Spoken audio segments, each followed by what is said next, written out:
Okay, we made it. Welcome everybody to Contemporary Issues class, January 9. And welcome to the folks on Zoom. Are we still okay with the audio? Susan and Toby, looks good? Okay. Some of these last minute changes sometimes work. Okay, well, we got a good crowd today, 24 in class and 3, 6, 9, 10 at least on Zoom. So we're going to talk today about the threats to American democracy. Of course, our 1-year anniversary of the Capitol riot, about various threats to democracy. So we thought this would be a good chance to talk about this today. And we'll do it from both sides. We've got folks in the room who I know are on the left and on the right. And we are going to be respectful to everybody's point of view today. And it's a good chance to hear what folks think on all sides of this issue. So we're really looking forward to this. Our announcements as usual. I want to welcome anybody. It's the first time. We've got some folks who've been here a couple times. Anybody first time? Okay. Did you come with Joy today? Nice to have you here. Could I ask your name, please? Cheryl Hauser. Cheryl, nice to She's have not you new here. to the church, though. I'm Steve. I've seen you around church, Yes, Cheryl. So yeah, nice to around. have you here too. And nice to see Don. And then nice to have you all here too. Okay. And folks on Zoom, please mute yourself in the lower left corner of your screen when you're not talking, and we hope you will talk and share your thoughts today. And we are recording this for future playback on YouTube. So this is your public notice about that, because we do like, you can't come or be on Zoom at this time and like to watch it later. And also on these kind of issues, sometimes we have folks who like to dominate in the discussion and comment after everything that's said. And so please keep that in mind to just give your opinion a few times and let other folks talk too. So with that, any other announcements? Vicki. I passed this around once and I will pass it around again. Linda and Tom, who are in our class typically or usually, but they're not here today, they're renewing their vows at 11:30, I think, in the chapel. So here's a little card I just grabbed. So if you haven't signed it, you might want to sign it and we'll make sure that they get it. So I'm going to send that around. Also, thanks to those who have contacted Connie Dix or sent food. I've talked with her. Yesterday was not a good day for her. She She had a heart attack. well, she had a heart attack on Christmas Eve, wasn't it? Okay. Recuperating at home. I've been in contact with her, taken food over to her. Some of you have done that and I appreciate that. And so does she, but she had a rough day yesterday and I told her I thought she should call the doctor again about it. So I don't know if she did or not. Also, Helen Burnside, sorry. I am in constant contact with her. I'll talk to her again this afternoon. Things are about the same with her. Her husband is at home with hospice care with stage 4 lung cancer. So keep them in your prayers. We have their addresses if you want them. So just let me know. So any other, I think that's it. And prayers for all of us who have been sick, either with a little something or like Melinda was in the hospital with pneumonia. And so we're thinking of you too. Glad you're doing better. Gosh, And- Melinda, didn't know that. Yes, so everything's still going around, not just COVID. Okay, any other thoughts, prayer concerns before we go? Okay. I have a concern. Go ahead. Lola is having surgery on Thursday. Okay. And it's going to be Eyes. eyes. Yeah, getting rid of those nasty things that come up when we get this old. Cataracts, yes. We all got them sooner or later, it seems like. Good luck, Lola. Thank you. Cheers. Oh, I should. All righty, let's jump into it. Let me share screen here. Yes, I've got a little presentation with some graphics. And as I do that, can you see that on screen, Lola? You see the share screen? Okay. I want to share a quick joke with you that just was told to me this morning that's relevant to today. And it's about threats to people and democracy. A pastor announced to his congregation that he was going to speak on Revelations the next week. And so that week, everybody studied Revelations, the book, and talked about it. And so the next Sunday, the pastor gets ready to talk, and he's walking into the sanctuary, and he notices the janitor for his building is on the side of the room and is reading the Bible. And so the pastor says, "What are you reading?" And he says, "Well, I'm reading Revelation since you're going to talk about it. It sounds interesting. And I've read it and I finished it." And the pastor said, "What did you think about all that symbolism and the threats and the danger there?" And the janitor says, "It's easy. God wins." That's the key. So I thought, kind of in these days that we're in with polarization and all these threats, maybe that's a good way to look at things too.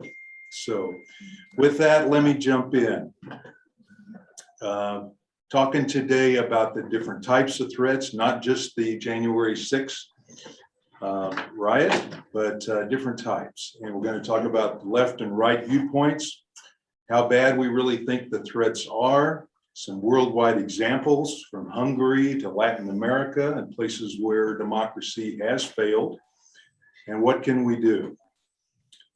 Of course, we probably recognize this photo from the January 6th riot, when some folks were taking all kinds of flags and signs into the Capitol.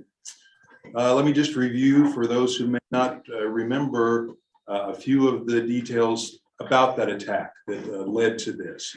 It was the first one since the War of 1812, when the British burned the US Capitol in that war. But at that time, nobody was injured because the Congress was out of session. There was nobody there. But this time there were 5 killed and 140 injured. I didn't realize it was that many. At the time, the Trump supporters who broke into the Capitol said they intended to stop the stolen election by preventing Vice President Pence from certifying the election results to Congress, which would have been was the last step in the election process. Trump lawyers had proposed behind the scenes that there would still be legal ways to return the election to the states. There was also talk about Trump invoking the Insurrection Act while president. So there was an ongoing effort to resist the results, even after 64 lawsuits had been dismissed in court, finding no evidence of widespread election corruption, although there were instances of error and misconduct in some states. And by the way, the Insurrection Act, as I looked it up, was giving the president powers to bring in the military to stop any insurrection, any obstruction of law is how. Since then, as you know, there's been a congressional committee investigating the January 6th attack, but no evidence has been found that Trump knew or planned the attack with anybody, nor any congressman. But it's felt it's likely was the leaders of some of the radical groups did pre-planning. And Fox News commentator Tucker Carlson also has alleged that there were FBI informants, Democrats, who were trying to cause the attack so it would be blamed on Trump. So we've got the back and forth with people on each side saying that it was others that caused it. Just a quick look at how Americans have viewed the January 6th event. ABC News poll last month said 72% of Americans believe that the attack was threatening democracy, while 1 in 4, 25%, believe that the individuals were protecting democracy. Broken down by party identification, Democrats were 96% believe that those involved in the attacks were threatening democracy, but Republicans were more split. 45% saying it was a threat, 52% saying they were protecting democracy. So Republicans were a little more split than maybe we generally think they would be. And after each section here, I'm going to stop and ask for your comments too. Trump has ended his involvement, claiming as recently as this month, January, on Fox News that the speech he gave that day preceding the attack was extremely calming in his words. He also maintained that what transpired was not an insurrection, but was rather a protest. So lots of discussion on how to term it also. The media articles that I'll go through today, just some of the highlights, explain several scenarios for the future of our American government, ranging from it stays intact, but in gridlock, to a total breakdown when both parties lose faith in our election results, possibly leading to riots in the streets and even a military coup if it went that far. So let me read just a little paragraph from Jimmy Carter's opinion this week, and then I'll stop and ask for your opinion, because I think Jimmy had some interesting things to say. He said, 1 year on from the January 6th, promoters of the lie that was stolen have taken over one political party and stoked distrust in our electoral systems. These forces exert power and influence through disinformation, which continues to turn American against American. Said politicians in my home state of Georgia, as well as Texas and Florida, have leveraged this distrust that they have created to enact laws to empower partisan legislatures to intervene in the election process. They seek to win by any means, and many Americans are persuaded to think and act likewise, threatening the collapse of the foundations of our security and democracy with breathtaking speed.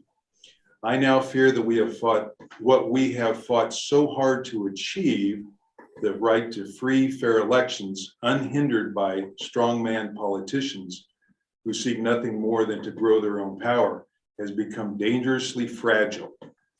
And he ended by saying that he personally encountered this threat in his own backyard in 1962, when a ballot stuffing county boss tried to steal his election to the Georgia State Senate.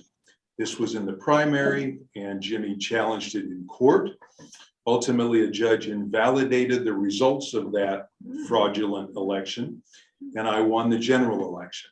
Afterward, the protection and advancement of democracy became a priority for me. So an example from Jimmy of where election fraud does happen. We know that it happens in some cases, not just in the South, but different places, and that spurs all of this polarization today. Well, let me stop and ask about Jimmy's comments for the attack on January and how it's been talked about so far. Anybody, go ahead. Do you agree with Jimmy? Yeah. Or on Zoom also? Zoomers, go ahead. Jim. I find it interesting that Jimmy's talking about the invalidation of a vote count, and then recites the fact that his first election, he invalidated the vote count and won in the courts and subsequently moved on. But I find that interesting, that he says it was horrible that they're complaining to invalidate the vote count. And then talks about the fact that that's how he started his work. Okay.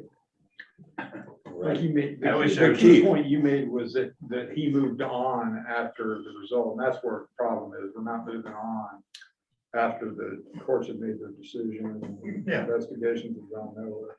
Yeah. I'm not saying it's the same, but I think it's interesting. It is interesting. No, I agree.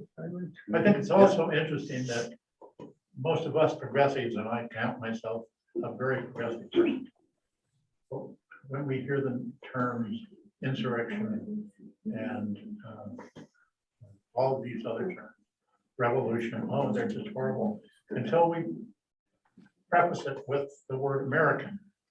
When we say American Revolution, then we all put our hands over our hearts and start Yes. saluting the flag. And the American insurrection is now is holier than thou. We can't even criticize it or anything like that. It's funny.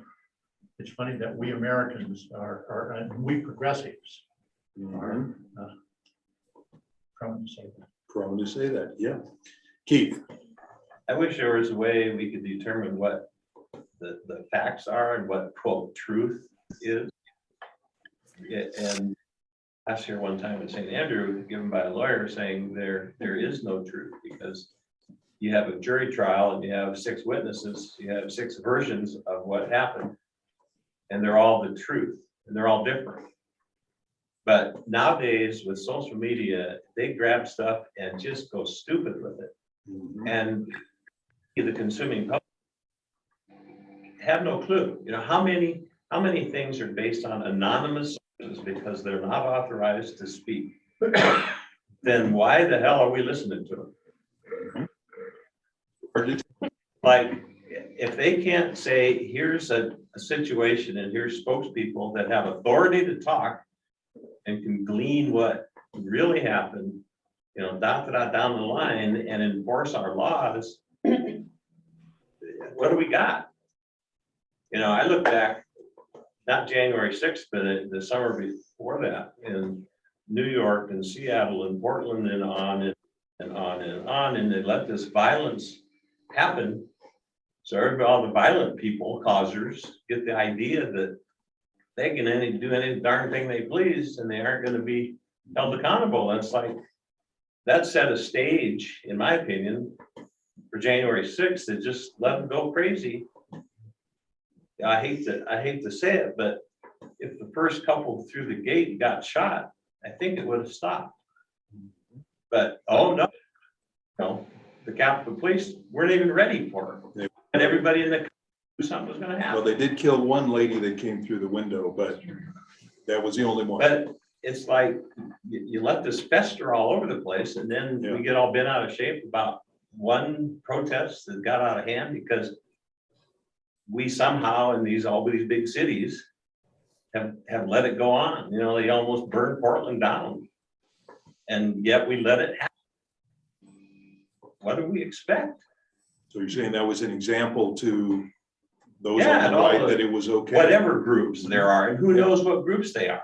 Yep. You know, we throw these tags out and these labels and who knows, because social media has gone every which way with all of it, and we have no clue what's really going on. No clue. Okay, I do trust the justice system to say, investigate it, figure out facts, throw people in jail, that's what it's there Anybody. for. who Right. should be. Okay. Yeah, and it's happened. But let me do a quick review of what the media articles this week have really pointed out as some of the wider threats, not just what happened on January 6th, but how folks on each side are seeing the threats to America today. From the right, and they're mostly portrayed as Trump supporters these days, the threat was from real election fraud. In their view, Democratic election workers in some states trashed and did not count Trump ballots. So from a few of those instances, they believe that fraud was wider. They also believe that threats to democracy are from open borders, too many immigrants, not a clear immigration policy today. Socialism in the form of free medical insurance that will bankrupt the country and actually reduce the quality of our medical services. Number 4, the high social spending in other areas, free college plans and the seeming never end to our spending on things we can support. Soft on crime judges and policies like Keith mentioned, allowing Black Lives Matter protesters to destroy property in some cities, and the police did not intervene. That was a strategic decision by them. What Wright says, what example did that set? Anti-American talk by Muslim congresswomen and others critical of America have inflamed the right. Too much separation of church and state. And finally, too much globalism and not enough America first. And a lot of folks are saying, let's cut the foreign aid. Does that sound like a reasonable review of some of the right's concerns? It's enough. It's enough, Mike says. I would be concerned about the view, too much separation of church and state. There's never too much separation of church and state. If you look at history, you can see what religion and governments do to countries. Causes wars and everything, you know. That's one of the greatest things about our Constitution is the separation of church and state. Yes, but. and The it's one comment about Black Lives Matter, in my opinion, I don't know if it's a foundation thing, the very important thing in this country is we have the right to protest. Those are absolutely, absolutely needed. But the second it turns violent, it should stop. And I saw pictures on the internet, I believe about 3% of it, but of pre-staged bricks delivered around places. But who did that? I don't know. I don't believe it was Black Lives Matter. I think they have an agenda that is needed in this country, and I think they're trying. I think it's rabble rousing somebody, starts throwing a brick, and all of a sudden it gets violent, and BLM maybe possibly paying for it when it in fact somebody else. We don't know. And that's Extremists that whole on question. both sides are twisting the things going on today. I Yeah. think so too. Yeah. Yes. You might remember there was a huge march that reached across the world shortly after the former president, I use that term lightly, tongue in cheek, was in office, and it was women's response to that election. And I don't recall hearing of any violence. There may have been some that I just wasn't reported, that millions of people across the country, including groups from this church, marched in the streets then Sure. to make a point. Absolutely. So, yeah, peaceful protest can happen. Okay. Now from the other side, how the left progressives see the threats today. Number one, the unprecedented loss of faith among Republicans in our election system results in 2020, resulting since then in Republicans changing election laws in at least 19 states so far, so that they can control the counting and the reporting process. In their view, making it more reliable and trustworthy. An interesting scenario that was also mentioned is leading from that is in which Donald Trump wins the 2024 presidential election by a close vote in 3 swing states that could be controlled by Republican election officials, including Georgia, leading to a riot by Democratic and independent voters who claim the election was rigged by Republicans this time. That leading to riots and collapse of our system. Some people are really pessimistic, thinking this is a very real possibility. We also see that presidents of both parties have been giving up on collaboration with the opposing party and just rely on their executive orders and their vote majorities to make progress on their goals. We haven't seen much really example of cooperation from either side.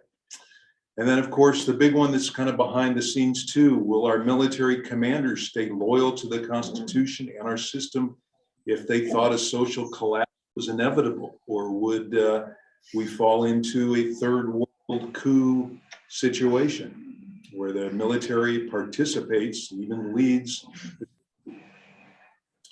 And finally, rising polarization between the two parties driven by cable TV shows, talk radio, and social media sites is just continuing to get worse.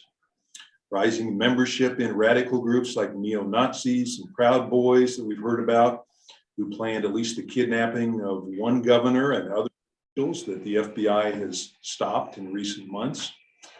And then we continue hearing about the Russian attempts to subvert our election system by misinformation, and the Chinese also. So with all these different kinds of threats are coming at us from all different angles. Any comments about those? That's a fair summary of views from the left. Sounded a bit hysterical. Sounded a bit hysterical.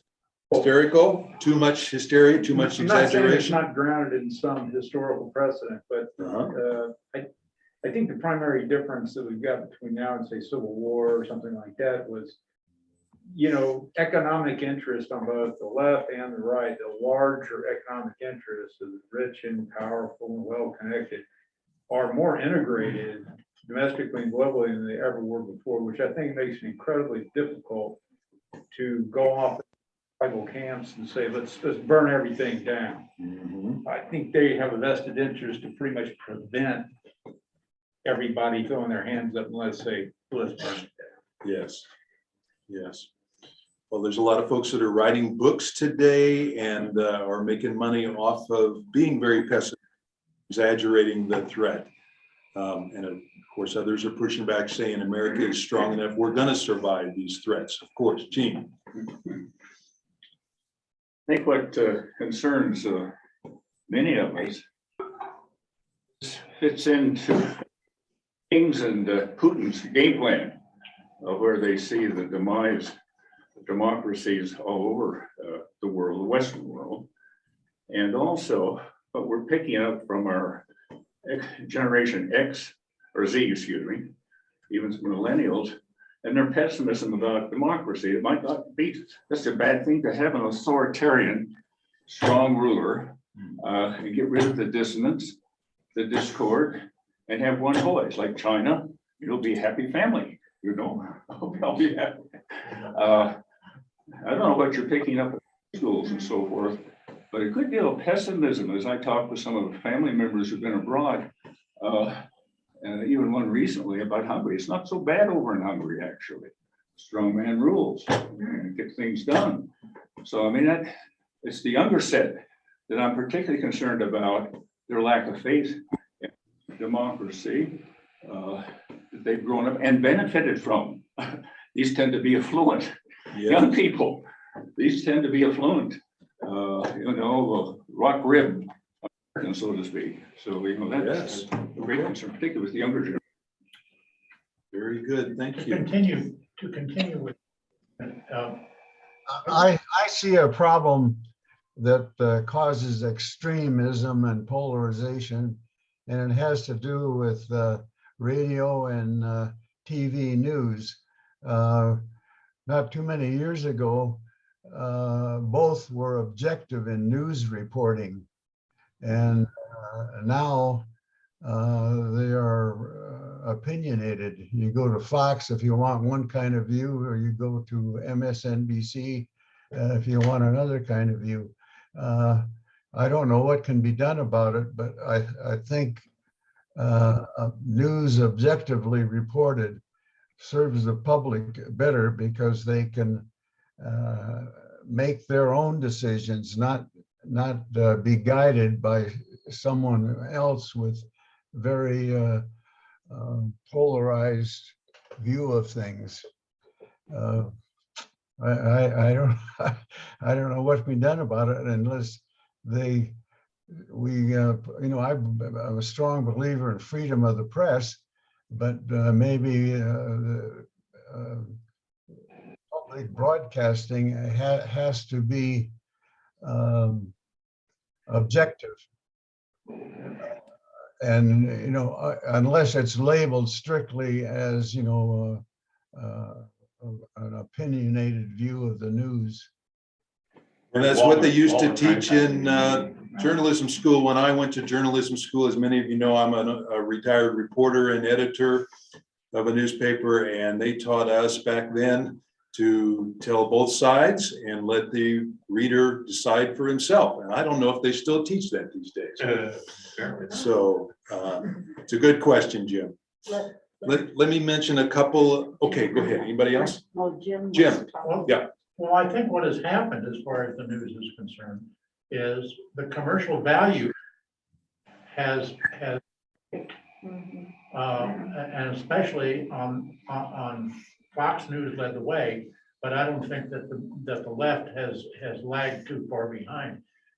If you listen to the same story being reported and the adjectives and the the words that are used to modify the stories as it goes along are directly positioned to get allegiance from a group of people, hopefully people that will write large checks. And I don't know about the right, I don't get too much literature for them, but I am getting real tired of getting literature in our mailbox that purports to be objective surveys.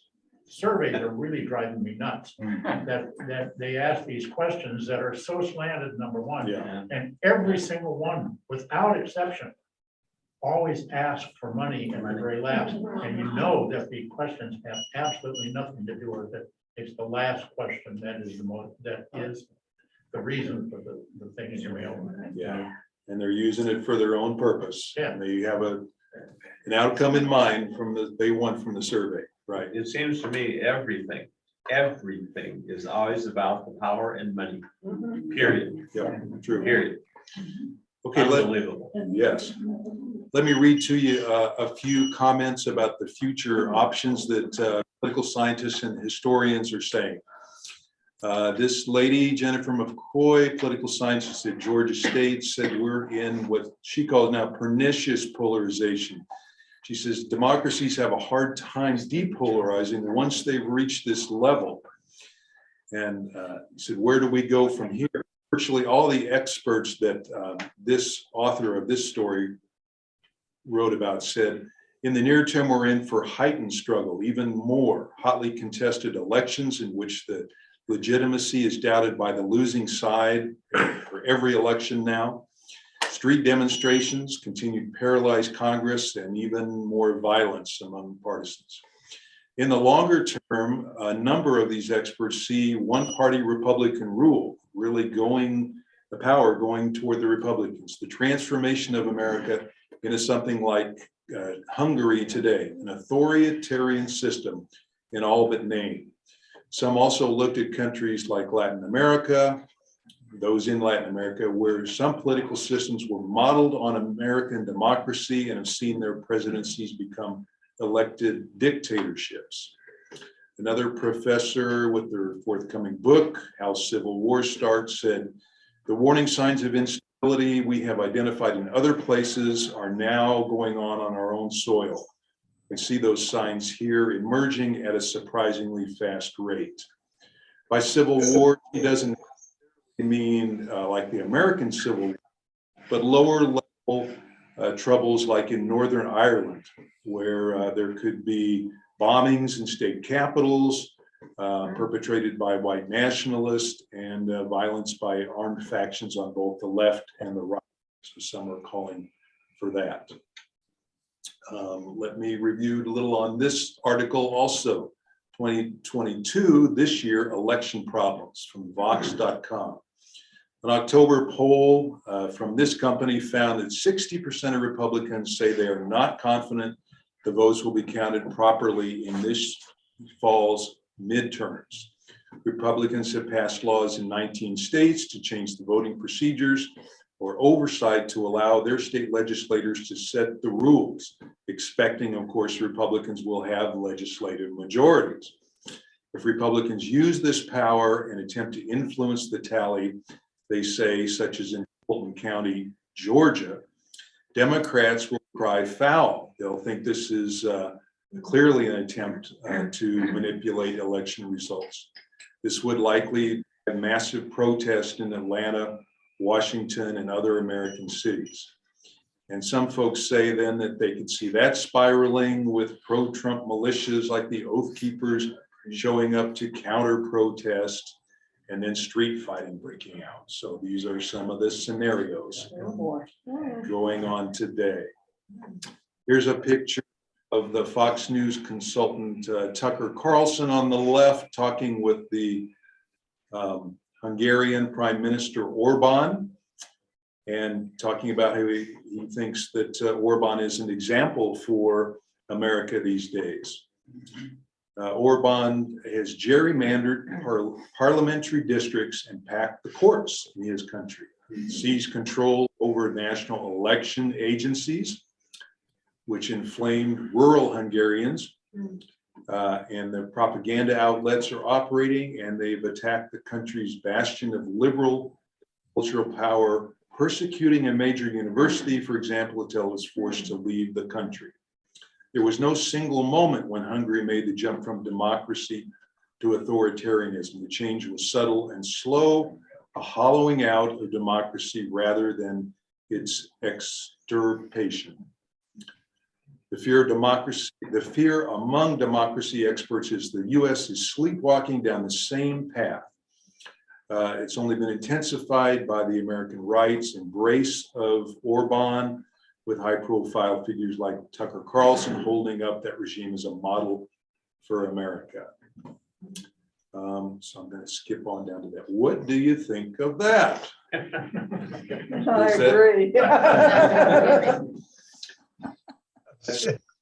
To you, I agree with the squirrel, Yeah, or that we are in a place where nobody is looking at historical precedent to what happens when one group takes over elections and controls elections.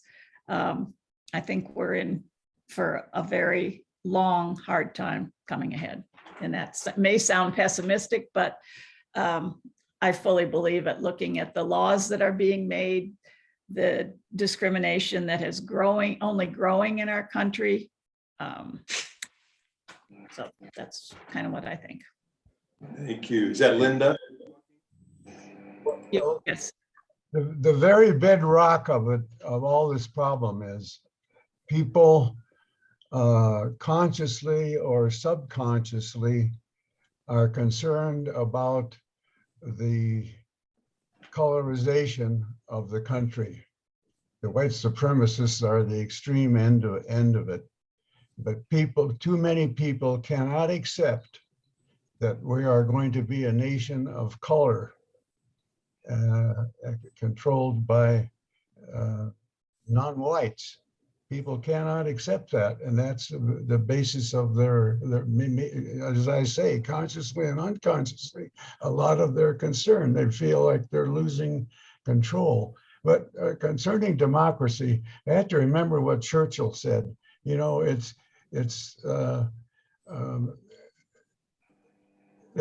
democracy is the most inefficient form of government. If you want an efficient form of government, one that gets, quote, things done, you've got to have a king. A king, an authoritarian leader that makes all the decisions. Yes. That's very efficient.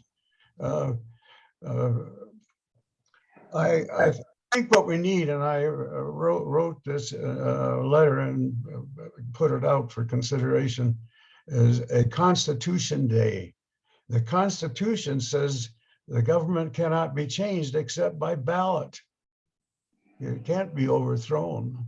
And we forget that. We should have a Constitution Day. We have a 4th of July because that's when we declared our independence, but that was, you know, a very singular subject. It was dissatisfaction with King George's government. But the Constitution is what gives us our freedom. We should have a day in our calendar where we think about that and honor it and pay allegiance to it. The Constitution Day, that's what gives us our freedom.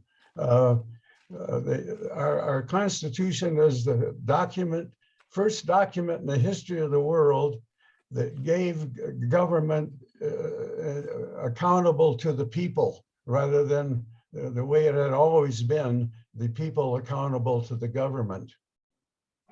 Yes. Thank you, Jim. Well said.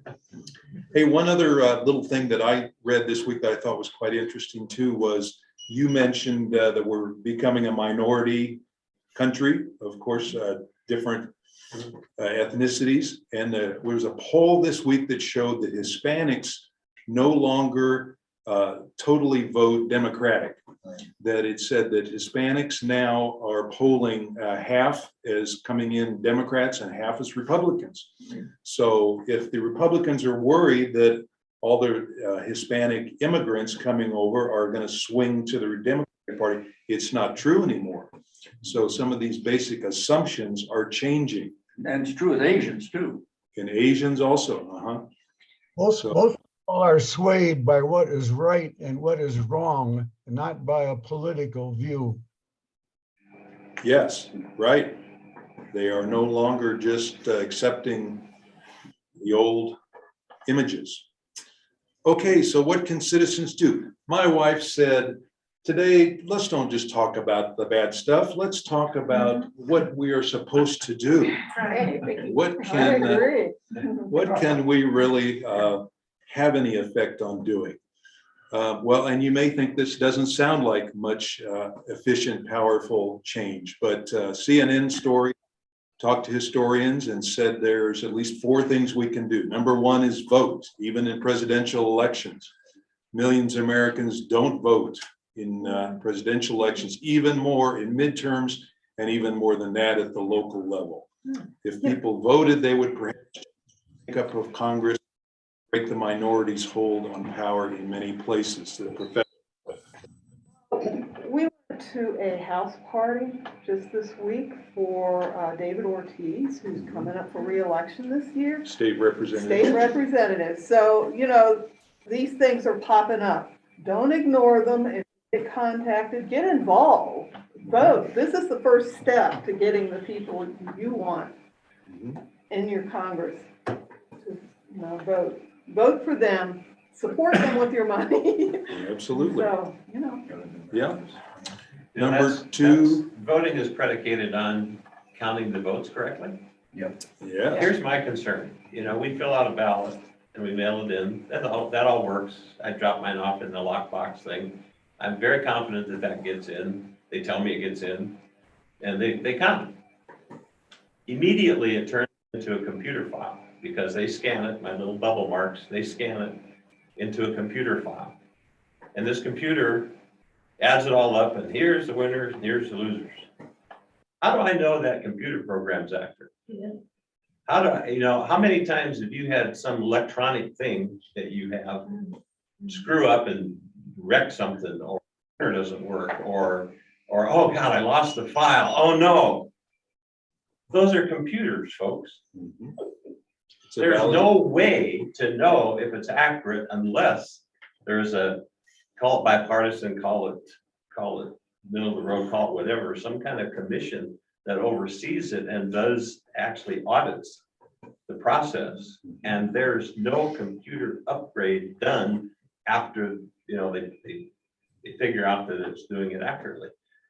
My fear is all big, huge computer bases that nobody has control of, that some of, you know, how many people have gotten scammed and infiltrated by Can hackers. hackers Okay. break in and change the election results? I hope we can have a process that fights the hackers and we get to something accurate. I have no faith whatsoever that those are all accurately counted. None, 0, because it's. If I may add here, it turns out that the paper ballots are the thing that have been, they audit those and they have found them to be extremely accurate. I understand where you're coming from with it being a computer, but they never rely, and this is important, they never rely on the electronic file to be the accurate one. They always have the paper ballots and the paper backup. And every time they've audited, even in the many hundreds of audits that were done in this last election, they found very little difference between what the computer said it was and what the hand count of the paper ballots said they were. So they're very accurate, and we can rely on them being very accurate. That was Tom And Ryan. in the Arizona and other contested areas, they can do hand counts. That's how they check That's it right, yeah. so far. That's what Who And made they've that got a few comment? I appreciate that. That was Tom Reiner's wife. Tom Reiners. That's a message that Thank you, Tom. somehow is being obscured to the general public, is Mhm. that that's what the audits did. They counted compared to the electronic methods and found no significant, statistically significant discrepancies. Right. That's what, that goes back to your comment. It's time to move on because we've done the audits. And, you know, Anyway, appreciate the Yeah, comment. we've I done think it, but it important to get- still is a valid point that Keith does, that there, How about the voting machines where you don't have a paper ballot? You push a button, the lights come on, and then you push a button and say register. How do you know it registers what you pushed? How do you know that? I haven't seen No, I don't an mean to, I don't impartial. mean to dispute your point. I'm just glad somebody, brought up the larger point about the audits yes. being done and finding little to call fraud Okay. or error. Let me finish a couple more points here and then I'll stop screen sharing and we'll just have discussion on this. Protesting, another thing we can do. Professor pointed out research from Harvard that argued that nonviolent protest is an effective tool for change. It would be very hard for politicians to refuse to reform our democracy. Even 3% of Americans continue to protest in the streets until changes were made. During the civil rights era is a good example of how effective it was. Final two ways, connect. Americans need to reclaim public discourse so we get off this path of self-segregating and restore hope in our long-term health of the country. Get involved at the local level with churches, associations, grassroots groups, and we can relearn the power of citizenship.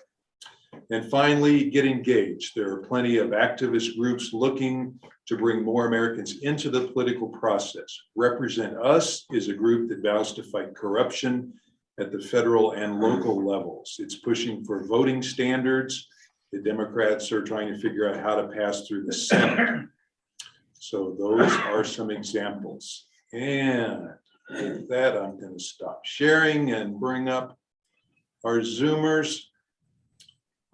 What do you think, Zoomers? I like Queen Elizabeth's comment. Go ahead, Jim. What? I like Queen Elizabeth's comment. Put that in there because I wanted us to talk about how we think the rest of the world is looking at us. She says what does she say? The colonies are They're getting restless. restless, right? Key Harrison, did you have your hand up?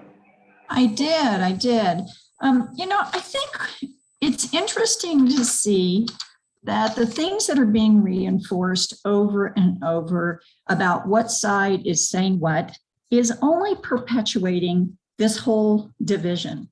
And I'm an educator and by training, and I think if we approached our voting as we would approach being a consumer, and going back and looking at the high school skills that we all learned in even writing a research paper, we learned how to screen our resources.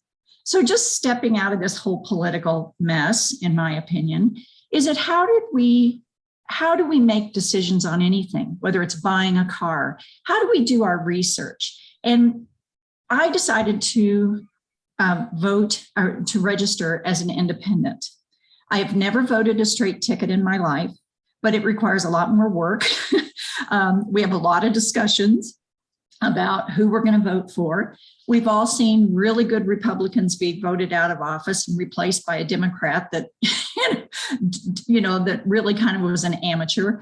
We've also seen really good Democrats be voted out of office and replaced by somebody who had, the skills because they came out of a very tiny town, and now they're stepping into the Colorado politics scene. So what are those consumer skills that if we go back to research a topic, that we would do the same in this? We all know the biases. We all know the slants. We all know the agendas. We all know all of that. But do we change our behavior that says, how do we all step one step closer to the center? There are media bias charts. There is an attorney out of Boulder who, when all this craziness, it's been going forever, but, as it's gotten crazier, has put those together. The League of Women Voters have put together media charts. Do you believe any one chart? No, but as a good consumer, you would look at multiple charts. So when you look at this whole situation, we all have a natural inclination to want to align. and for some reason, we're all being sucked into this. We get into discussions like this and we all get riled up about it. We have seen people come out and say, we are paid to tell a lie. And then we sit there and continue to watch their shows.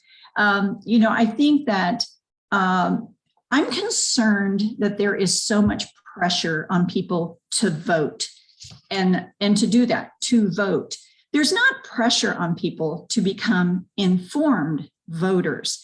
And when I've worked with high school, I've taught at college, I've taught at all of those levels, and there's so much pressure. Look at the signs that are around us all the time. Look at the advertisements. It's to vote. It's not to be an informed voter. It is to turn in that ballot. You go to college and your parents are like, did you vote? Instead of having those discussions about who in the heck are we voting for? What is the agenda?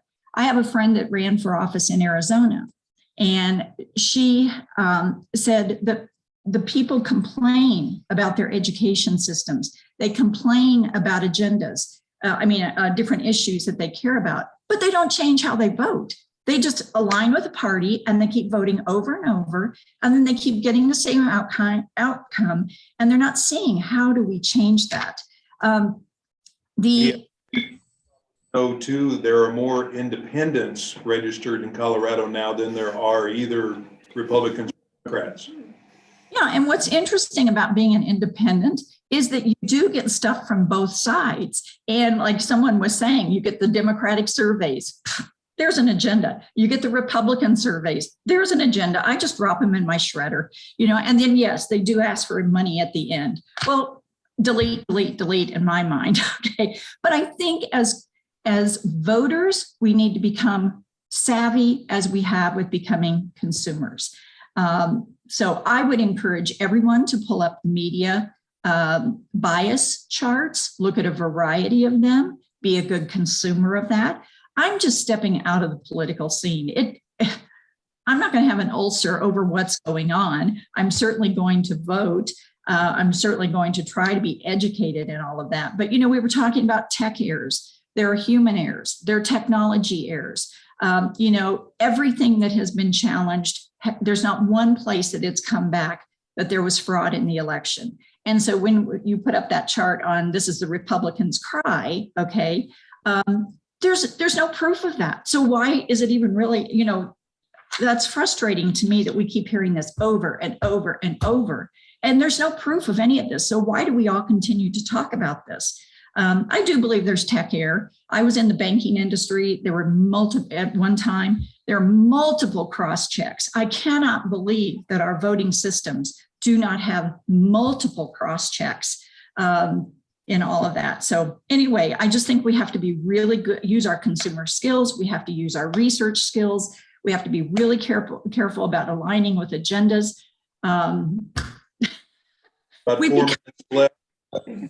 We have become such a nation of opinion that, and I do think social media has done that. I have a master's degree in educational technology. We see how, when I've seen research papers, even at university level come in, it's like they're just copying stuff off the internet. We all know that's not good consumer skills. We all know that's not good research skills. So I think we just have to step out of this whole mess and, reframe this whole entire thing, in my opinion.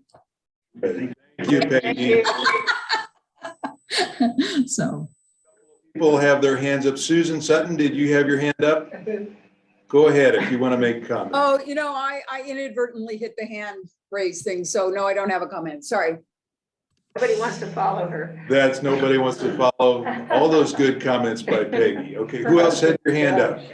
Go ahead. Zoomers or folks here. I'm really glad we brought up the issue of checking the election results. I think we all ought to learn more about that. What really are the systems in place? And we probably will hear more about why we can trust them. I have a suggestion for people who have concerns about how the election is conducted, to get involved, to volunteer to be a worker. As I mentioned before, I've been involved, been a judge on 2 elections, and I have nothing but respect for both the Republicans and the Democrats who worked on them. They were both honestly endeavored. The positive comment there, Don. Yeah, positive comment. Vicky was Okay, for yeah. positivity. That's a Yes, great that's comment. That's right. Melinda? I was just going to add to that I've worked on elections and I've been astounded by the number of checks and balances that are required. And we have stayed until 2 a.m. because there's one vote that we can't account for some reason. And it's been such an eye opener for me to see how. And I just want to say Good. something in response to Peggy. She's asked us to be informed. That's a wonderful idea, but I think that apathy is such a big issue in this country. People just say, oh, it doesn't matter. It doesn't matter if the left or the Republicans or the Democrats win. For me, life doesn't change. Life is the same. But and it's easy to say that about yourself, but when we think about the corporate good, then you have about something besides yourself and how it affects you, because there are people who don't have the advantages that we have, and they suffer based on elections, whereas most of us don't. And the apathy is just such a issue in my mind, and I think that it stems from education. I think that's another issue. Well said. Okay. Final thoughts. It's 11:30. We're going to wrap up. Gene, go ahead. Social change is not easy. Let there be light, Reverend Mark said today in the sermon, and Vicky on the positive side, even with the pessimism that younger people may be expressing about democracy. It's so encouraging if you go into university libraries and colleges and you see clusters of people working together, male and female. Coloration is certainly occurring and much more accepting, lifestyle differences, etc. The Golden Globes are tonight. Sidney Poitier died recently. He was a model of one type of Black actor. You look at the changes that have happened in the media and the progress we've made, the encouragement that these glimmers of light are showing, and particularly young people are showing the way. And if that is a fact of life and is appearing hither and yon, there's reason to be optimistic. The change is occurring. Painful. Childbirth, I'm told, is painful, but most women had to agree was worth it. I think if we can bear the pain, but see the glimmers of light, particularly from our younger generation today, there's reason to be hopeful. To be hopeful. Right. Yay. We are a strong country, a strong democracy, and we will survive this. Okay, Vicky, final comment. Well, Jim has something to say too. Okay. Well, building on what Gene said, I think there's a tendency for us to say that what we really want is peace. We want quiet. We want everybody to love each other and everything like that. And to forget the lessons of history. And the lessons of history go all the way back to the Roman Empire, when the Roman Empire was saying peace. That's what we are bringing. We are bringing peace to the world. The Pax Romana was the ideal. The peace of Rome was tyranny. Right. The pure peace of Rome was subjugation. When we are free to fight and to express ourselves and to do what we need to do, then we are practicing freedom. Right. I think it's very Great important point. for us to keep history in mind. Yes, we don't want complete agreement on every issue. Yes, okay. Well, I don't know about anybody else, but for me, I find that when I have evaluated like at an election, when I've evaluated how I feel about an issue, and before I vote, I have to come to terms and at peace with myself on what I do. And when I do that, then I'm at peace with my decision. And then if I'm around others that disagree with me, it's okay, but it gives me the strength to feel like I can defend my decision. And as long as I can stay positive and have strength in that, then I'm okay. You know, and I think that that's, for me, that's the peaceful part of it, is to be able to make the decision that I intelligently make on my own and then move forward, you know, whether I'm with people that agree with me or not, I'm still at peace with myself. And when we come at peace with ourselves, I think we're gonna be at peace with each other. It's gonna be easier to be at peace with each other. So. Amen. Okay.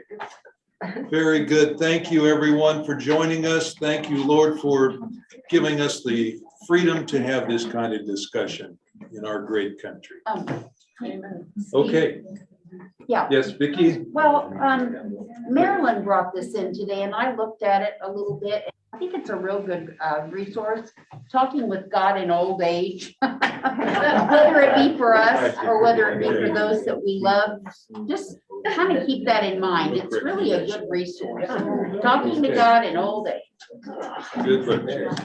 Oh, Talking to God in Old Age, she recommends. Thank you, everybody. Hope to see you next week. Bye-bye. You see, bye. So is that-